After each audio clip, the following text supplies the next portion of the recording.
rezultati su u naš izborni štab kasnili zbog pojava koje su dešavale u pojedinim biračkim odborima, da su stranke koje nisu prošle cenzus najčešće tražile da se glasački listići više puta uzastopno prebrojavaju.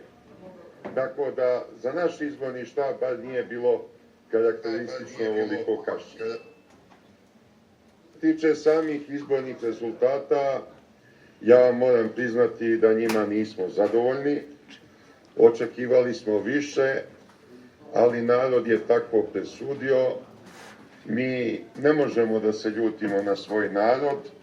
Narod je procenio da vredimo ovoliko koliko nam je glasova dao, a naša borba se nastavlja i mi smo ubeđeni da ćemo građanima Srbije koji su poverenje ukazali srpskim radikalima na ovim izborima ispuniti očekivanja, da ćemo zadovoljiti njihove želje u pogledu našeg učešća u daljem političkom životu.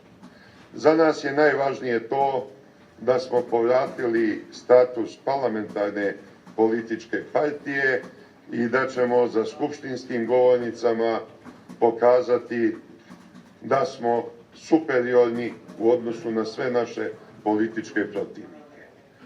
A situacija je u Srbiji toliko teška da možemo s punim pravom očekivati opet vanredne parlamentarne izbore, možda već za 2 godine. Sledeće godine imamo i predsjedničke izbore i kako stvari stoje, izbora nam neće nedostajati.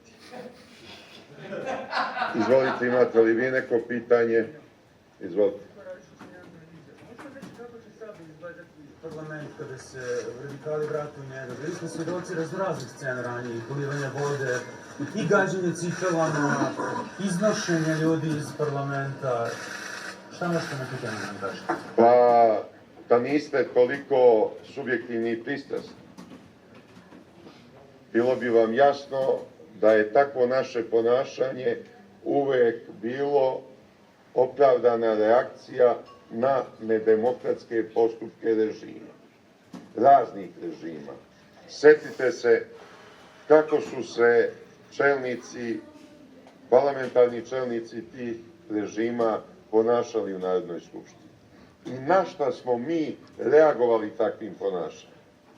Što se tiče kompetentnosti, učešća u donošenju zakona, u skupštinskim raspravama, nama nikad nije bilo ravnih. Uvek smo dominirali. A kad su nam na silu uskraćivali pravo da govorimo, uskraćivali druga poslanička prava, mi smo morali reagovati na adekvatan način da bismo tako alarmirali javnost.